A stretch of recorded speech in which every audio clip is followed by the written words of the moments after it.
Please tulungan niyo ako dahil mag-makeup tayo and may pasok nga ngayon. So for today's video, it's Monday and first day na kami exam, sa quarter exam. Hindi ako nag-review. Stock knowledge kasi para siguro yung utak ko na stuck sa pinakataas ng knowledge ko. Okay lang yan. Bawi na lang third quarter. Gago, puro bawi. So, tara na. Time check, it's 5:57 in the morning. Kailangan ko makaalis ng mga 6:15. Kaya, ayun na. Tara na, let's go. 6:30 yung pasok namin. Almusal na ako. And, tara na.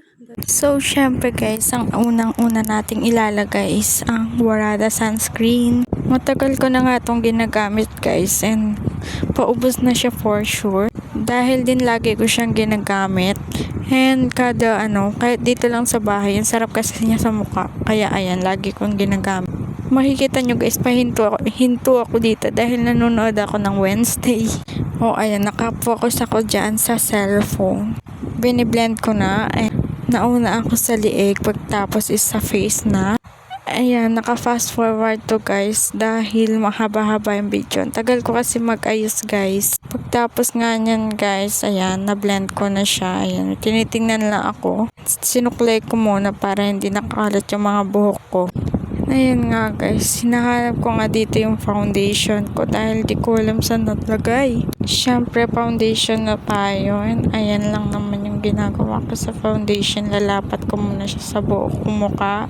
And ayan, siyempre i-blend natin pero bago yun lalagyan ko muna ng setting spray yung aking sponge para maganda yung lapat niya sa mukha. And na-miss ko nga mag-voice over guys dahil wala yung mic ko ngayon. Kung may mic ako guys, di ako mag-voice over. Alam nyo naman yan. Kaso wala na. Sa kaklase ko. Dahil gumawa kami ng PETA. So, kailangan yung mic na yon. Kaya ayan. Magtiyaga muna tayo sa pag-voice over. Kaya din minsan guys, ayoko mag-voice over. Dahil nakakalimutan ko yung mga nangyayari sa buhay ko. And ayan, nagbe-blend na ako pala dito.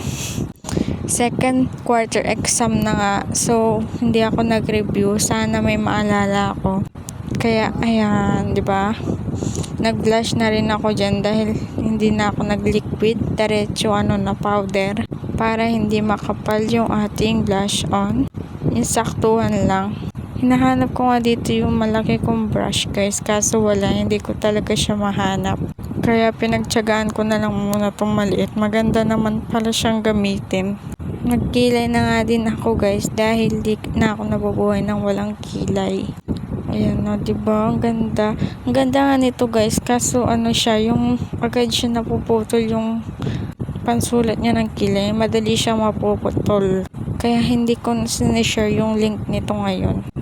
Sa kadahilan ng naiinis ako sa product na to. Ayan, diba? Pantay naman yung kilay ko dito. So, after nga ng kilay, ayan, tapos yung pakyut na naman. And then, tinataktak ko naman dito yung powder ko para meron tayong malagay sa aking face lock. So, kanina guys, nagbunutan na kami para sa Christmas party. And yung budget lang namin for Christmas party is exchange gift is 20 lang. So, ayan na, back na tayo sa video. So, exam nga ngayon. Kailangan natin maganda kahit wala tayong alam na sagot. Okay lang yan. So, ito yung bagong lip tint ko. Binigay ng aking best friend forever. Charot. Binigay ng aking best friend. Yan. Ewan ko ano ba to. Shade 2. Pero ito yung packaging niya. Damolo.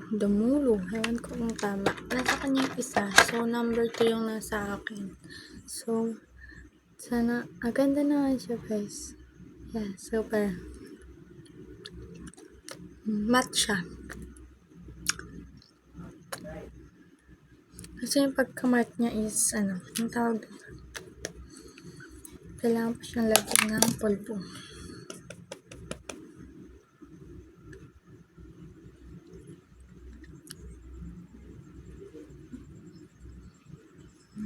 Like that. hindi siya masyadong parang makapal, diba? So, yun yung ginagawa ko.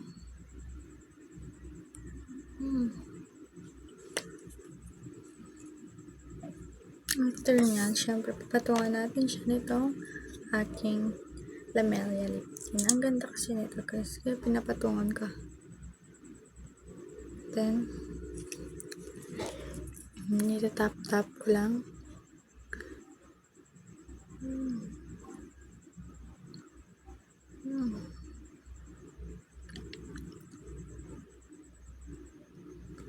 So, ganyan lang naman. May glitters nga yung lipstick na binigay, lip tint. Ay, neither. So, set ko na siya. Matanggal itong mga powder nito.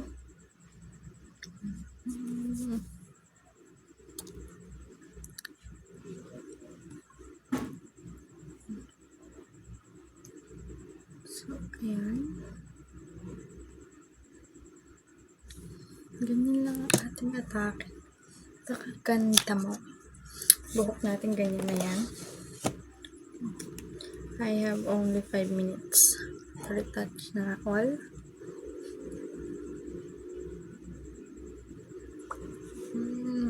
Ganun.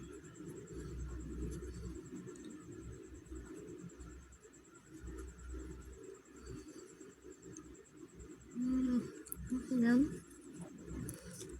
So, tapos na. So, susuklay na ako. Bye-bye!